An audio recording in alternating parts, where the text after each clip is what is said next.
We've been talking about the second coming of Yeshua, the festivals Rosh Hashanah, to Yom Kippur, to Sukkot, the festivals that come during the fall that are found back in Leviticus chapter 23. Each one of the festivals an appointment of God. Each one of the festivals being a time that Messiah would accomplish something in the plans of God. Last week we were dealing with the temple. We were dealing with the reestablishment of the temple at the period that was called in Hebrew the Yamin Norim, the awesome days, the days that most Christians would call the Tribulation period. Let's go to the board and draw a chart taking us from Rosh Hashanah, the first year. Now, our tribulation period lasts for 7 years, and we have it end on Yom Kippur, 7th year. It ends with Yeshua's second coming. Here we have the resurrection and all that is involved there. So this period in between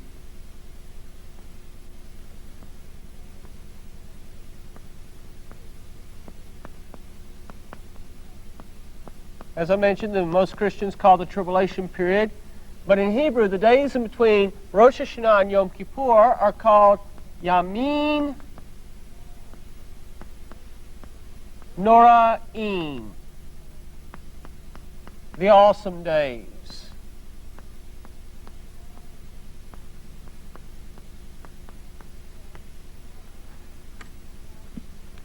Last week we had looked at several passages, which let's briefly look at again, such as 2 Thessalonians chapter 2, verse that tells us about the false Messiah.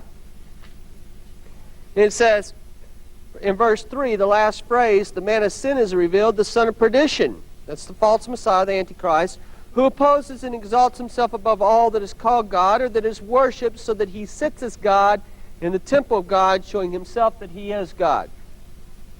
Now remember that the Rosh Hashanah that starts this will be in year 6000. And we are somewhere in the neighborhood of the last generation over here. We are approaching year 6000. We don't know exactly where we are, but we're approaching year 6000, and there is no temple in the world today. The temple was destroyed in the year 70 Common Era, or AD, by the Romans. I'd like for you to go, please, to Matthew chapter 24, verse 15, where we see Yeshua speaking. And he tells us that the abomination of desolation spoken of by Daniel the prophet, when you see this, it says, standing in the holy place. Whoever reads, let him understand that those who are in Judea flee to the mountains. Now, the holy place in Hebrew is HaKodesh. This is the term, HaKodesh, and it's a room of the temple. It is, in fact, the room where they have the table of showbread, the altar of incense, and the 7-branched menorah. So, two different passages we have that the temple will be rebuilt. Let's go to another one. Revelation in chapter 11. In Revelation chapter 11, it says, Then I was given a reed like a measuring rod, and the angel stood saying, Rise, and measure the temple of God, the altar, and those who worship there. But leave out the court which is outside the temple, and do not measure it, for it has been given to the Gentiles, and they will tread the holy city underfoot for 42 months. Now the question is, when are the people of Israel, when are the Jewish people going to rebuild this temple? I'd like for you to go to the book of Ezra. If one travels to Israel today, some exciting things are happening because the Jewish people are preparing to rebuild the temple. There is movements, undercurrents among the people. There are two schools that have been established to train the priesthood, to train the priest how to perform the various sacrifices and the various ceremonies within the temple. There are different ones that are preparing the garments. They have made ancient looms. In fact, I have some of the garments that were made on these ancient styles and the ancient looms, the ancient dyes, and the things that were specified for the in the Mishnah and the scriptures as to how the priests and the worshipers were to be dressed within the temple. But the big question is, when are they going to build this temple? They're preparing and they're preparing and they're preparing. They're getting musical instruments ready and everything, but still no temple. In Ezra chapter 3, verse 6, from the first day of the 7th month, they began to offer burnt offerings to the Lord. But the foundation of the temple of the Lord had not yet been laid. So on Rosh Hashanah, that which happened before will happen again. And this is from Kohelet or Ecclesiastes chapter 1, verse 9. It says, there's nothing new under the sun. The Jewish understanding of the Scriptures is all history, all the historical things in the Bible that were written before would happen again when Messiah would come. So we see that on Rosh Hashanah, the people have gathered back together. There is a desire for the temple to be rebuilt, but there has not yet been a foundation laid. And on Rosh Hashanah, they begin to offer sacrifices. They build an altar at that time. Brothers and sisters, my belief is that on year 6,000, the first year of this 7-year period, the first year of the kingdom, that once again the altar will be built. People ask the question, well, do you think the ashes of the red heifer will be found? My personal opinion is yes. But whether they're found or they aren't found, my conviction is that the temple will be rebuilt, and this will begin on a Rosh Hashanah. All right, now, with the temple being rebuilt, let me erase some of this. With the temple being rebuilt, we have the believers have been taken out of the world. All believers, all those that are truly born again, have been removed from the world. And so we find that it is a true thing as we read in Revelation chapter 17. If you'll turn there. It talks about the coming of the false Messiah, but let's see something about the people. In Revelation chapter 17, it tells us, verse 8, the beast that you saw was and is not, and will ascend out of the bottomless pit and go to perdition.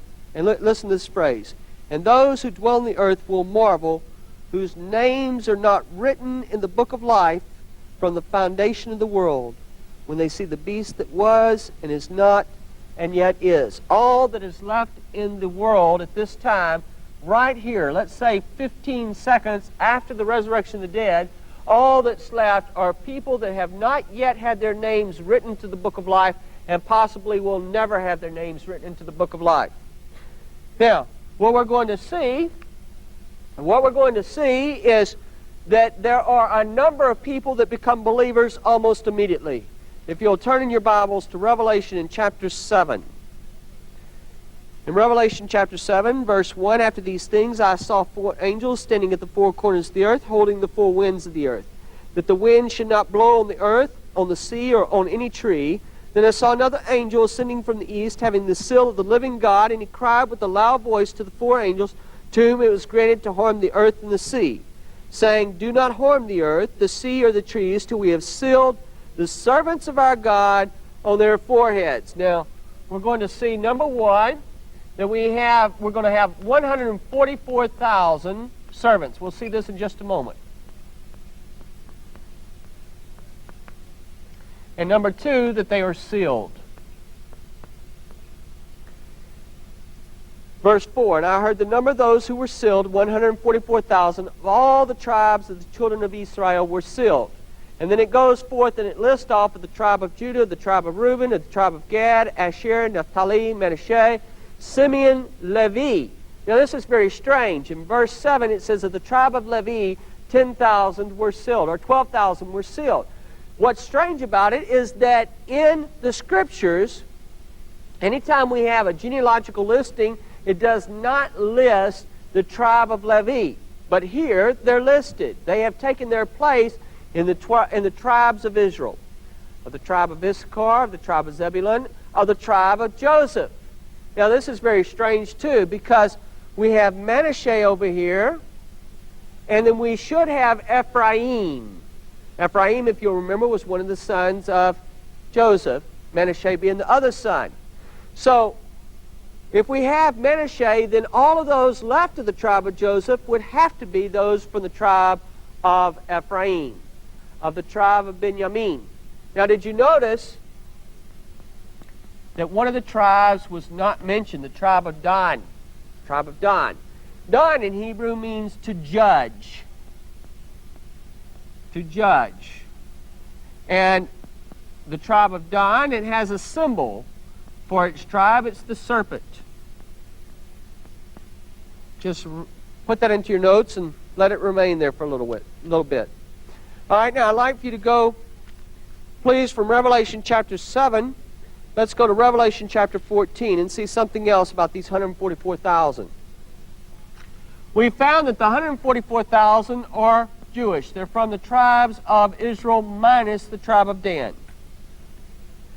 In chapter 14, then I looked, and behold, verse 1, a lamb standing on Mount Zion, and with him 144,000, having his father's name written on their foreheads. Now we know what was written, how they were sealed with the father's name on their foreheads. And I heard a voice from heaven like the voice of many waters, and like the voice of loud thunder. And I heard the sound of harpists playing their harps. And they sang, as it were, a new song, before the throne, before the four living creatures and the elders, and no one could learn that song except the 144,000 who were redeemed from the earth. Now, we know that they are redeemed from the earth, so let's write that down.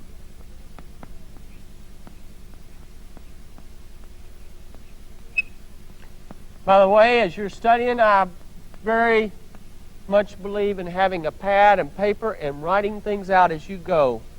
Redeemed from the earth. Okay, and our next thing. These are the ones who were not defiled with women, for they are virgins. These are the ones who follow the Lamb wherever he goes. They were redeemed from among men, and catch this, being first fruits to God and to the Lamb. In their mouth was found no guile, for they are without fault from before the throne. Okay, so we have, number 5, that they are first fruits. Well, this is something in the future. It tells us Yeshua was the first fruits of those that rise from the dead. It tells us that what we haven't described is the day of the Lord, which we've already seen is the time of the tribulation period, as well as the rest of the Messianic kingdom. We've also seen that it's part of Rosh Hashanah and the celebrations of Rosh Hashanah. We were told in chapter 6 that no judgment, no destruction could fall on the earth until these were sealed. So here is what I see, is that immediately following the resurrection of the dead, the catching away of the believers, we have the salvation of the 144,000. Okay? Let me erase this so we have plenty of room up here. We have the salvation of 144,000. Now, one thing, and this needs to go into your notes. Whatever you have in the New Testament, you should be able to find in the Old Testament. God will repeat his message over and over and over again. So where are the 144,000 found in the Tanakh, in the Old Testament? Will you turn in your Bibles, please, to the book of Yirmiyahu, or Jeremiah, chapter 50. We're going to look at a nation that in the last days is called Babylon. Babylon is going to equal, the term in Hebrew means the land of confusion.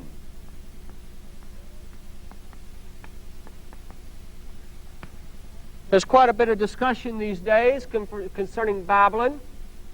At the time that this program is being made, the United States is very involved in a Middle East conflict with Iraq. And of course, Iraq sits on the ancient land of the Babylonian Empire. And the city of Babylon is within the boundaries of Iraq.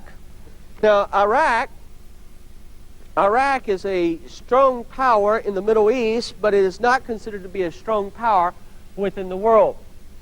The nation of Babylon, in its heyday, in the time of Nebuchadnezzar and so forth, was the most powerful of nations in the entire world. It was the richest of the nations. Its influence was spread throughout the world, and that its commerce was without peer up to that time. The land of Babylon was a country that had come in and conquered many peoples and brought them into the empire. It was called the land of mingled peoples. And in fact, the people of Israel, the Jewish people, had been carried away into captivity. They had gone into the land of Babylon at the time of Nebuchadnezzar, Daniel, and so forth. Now, the interesting thing is that the Babylonian Empire was destroyed. And it was destroyed almost 600 years before the time of U.S.A. It was destroyed by the Medes and the Persians. The Babylonians had built this huge city, and the walls were so thick that they could drive 6 chariots side by side all the way around the city on the top of the wall. And they knew that no battering ram would ever be able to destroy it. They also knew that they could never be starved to death, because they had a river running right through the center of the city, and they had built in this fertile grassland, this fertile river bottom land, they had built massive gardens. In fact, the hanging gardens of Nebuchadnezzar is one of the wonders of the world, the ancient wonders. And they knew that they could supply themselves with all the food they needed, and therefore they could withstand any siege that would come upon the nation. They were considered the most powerful, strong military nation, and they were impregnable. They could not be defeated. And they believed this. But we read in the book of Daniel about how that this night you have been judged, and you've been found wanting. And that very night, the Medes and the Persians who had besieged the city, they dammed up the Euphrates River. And the riverbank went dry, and they marched their army right underneath the walls of the city of Babylon, and they fell upon the sleeping, drunken guards, and they destroyed the city. But not exactly. Not exactly. You see, the prophecies in Isaiah chapter 13 and Jeremiah chapter 50 and 51 say that from the day Babylon is destroyed, she will never, ever be a city again. No man will dwell in her from that day forward. She will not be the place for the Arabian to pitch his tent there. But the truth of the matter is that Babylon was not destroyed as a city. Babylon was destroyed as a power. Babylon continued to be a city for 1,000 years, all the way to 600 Common Era. In fact, it would go on past that. The Babylonian Talmud, written by the Jewish people that were carried away to Babylon, was completed in that city 1,000 years after the Medes and the Persians, and yet it still continued to be a city of some importance until the time of the Muslim uprisings, where the Muslims surged. So, at any rate, the ancient prophecies of Babylon's destruction were not fulfilled in the destruction by the Medes and the Persians. It is a future prophecy. It is something to happen. Now, there's 2 possibilities. We have that Babylon can be the land of Iraq. She can be Iraq, and we have right now that Saddam Hussein is claiming that he is a descendant of Nebuchadnezzar, and we have several things that are happening there. Or she can be another country, which I'll just leave blank for the moment. I do not believe that it's Iraq, and I'm going to give my reasons why. First reason is that this nation, Babylon, is likened to the ancient Babylon, and she is the most powerful of nations in the world, and Iraq is not that. In fact, if we were to give our military to Iraq, Russia was to give its military to Iraq, Iraq would still not be a superpower. Number 2 is she is described as the richest of nations. Iraq is not the richest of nations. Iraq has oil, but Iraq has a lot of expenditures and a lot of oppression, and she is not the powerhouse that's described. But the most convincing thing, and we'll be looking at this in a moment, the most convincing thing is that over and over and over again in the chapters that deal with the destruction of Babylon, it talks about the Jewish people in the midst of the land. And it describes them as though they were some huge body of people. But Iraq has hardly any Jews today. Iraq expelled its Jewish population years ago, long before any that were living,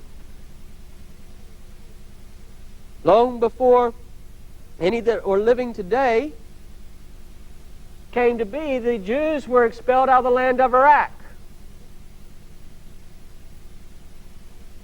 Brothers and sisters, I believe that the ancient prophecies of Babylon center around the United States of America. Right now, we have the largest Jewish population in the entire world. We have the greatest economy in the entire world. We are a nation that our defenses mount up to heaven. There's prophecies that are in here about the prophets and the saints, their blood being shed within the midst of thee. You might remember that in Houston, Texas, a bomb went off in the office of one of the primary ministers in the land. There have been a number of bomb threats and so forth against different ones. Our country is changing. And I love the United States. Don't misunderstand me. But I also know that anything can happen. What seems like it won't happen can happen. But I'd like for you to just study this and examine it. I believe here we have a picture of these 144,000. Because I believe that immediately when this happens, we're going to see the 144,000 leaving the country. And they are leaving the country with a message of salvation to go back to Israel. Verse 4. In those days, chapter 50, Jeremiah, verse 4. In those days and in that time. By the way, that's a Hebrew expression, bayamim, and it is an expression that is tied in directly to the time of the Messiah. In those days and in that time, says the Lord, the children of Israel shall come, they and the children of Yehudah together, with continual weeping they shall come and seek the Lord their God. They shall ask the way to Zion with their faces toward it, saying, Come, and let us join ourselves to the Lord in a perpetual covenant that will not be forgotten. Now, did you see that? They shall ask the way to Zion with their faces toward it, saying, Come, and let us join ourselves to the Lord in a perpetual covenant that will not be forgotten. My people have been lost sheep. Their shepherds have led them astray. They have turned them away on the mountains. They have gone from mountain to hill. They have forgotten the resting place. That's been true. We have a plant that we call the wandering Jew. The Jews have been spread throughout the entire world into all the nations. Verse 7, all who found them have devoured them. And the adversaries said, We have not offended, because they have sinned against the Lord, the habitation of justice, the Lord, the hope of their fathers. Almost every persecution that has occurred against the Jews has occurred in the name of Christianity. That doesn't make it right. The German guards in some of the death camps wore belt buckles that said, God we serve. One of the greatest persecutions of the Jewish people was the Spanish Inquisition. Another was the Russian pogroms. Again, the priests, the Russian Orthodox priests came as the Jewish homes were burned and so forth. The reason has been, people have said, because the Jews killed Messiah. Brothers and sisters, I'd like to remind you of this. Yeshua said that no man takes his life. He laid it down himself. He chose to do it. Involved in the death of Yeshua were Jews. And involved in the death of Yeshua were non-Jews, the Romans. The truth of the matter is that my sins caused the Messiah to die, and your sins caused the Messiah to die. Now, I'm not in a position to be able to say, you caused, or he caused, or they caused the Messiah to die. Now, let me continue on. It says, verse 8, Move from the midst of Babylon, go out of the land of the Chaldeans, and be like the rams before the flocks. I'd like for you to drop down, please, down to verse 28. The voice of those who flee and escape from the land of Babylon declares in Zion the vengeance of the Lord our God, the vengeance of his temple. Now notice that they are declaring in Zion. So let me write Zion here. Zion is another name for Jerusalem. Please go to chapter 51. In chapter 51, verse 6, Flee from the midst of Babylon, and everyone save his life. Do not be cut off in her iniquity, for this is the time of the Lord's vengeance. He shall recompense her. Babylon was a golden cup in the Lord's hand that made all the earth drunk. The nations drank her wine, therefore the nations are deranged. Babylon has suddenly fallen and been destroyed. Wail for her, take balm for her pain. Perhaps she may be healed. We would have healed Babylon, but she is not healed. Forsake her, and let us go everyone to his own country. For her judgment reaches to heaven and is lifted up to the skies. The Lord has revealed our righteousness. That is people that have been saved. There's only one way to become righteous, and that is through faith in the Messiah. The Lord has revealed our righteousness. Come and let us declare in Zion the work of the Lord our God. So what we have are the Jews returning from Babylon are saved, and they are returning to Jerusalem. Please, if you would, let's drop down to chapter 51, verse 45. My people go out of the midst of her, and let everyone deliver himself from the fierce anger of the Lord. Verse 50, you have escaped the sword. Get away, do not stand still. Remember the Lord afar off, and let Jerusalem come to your mind. And again, we see him going to Zion. If you'll go to Isaiah chapter 48, our porting verse for today's program, verse 20.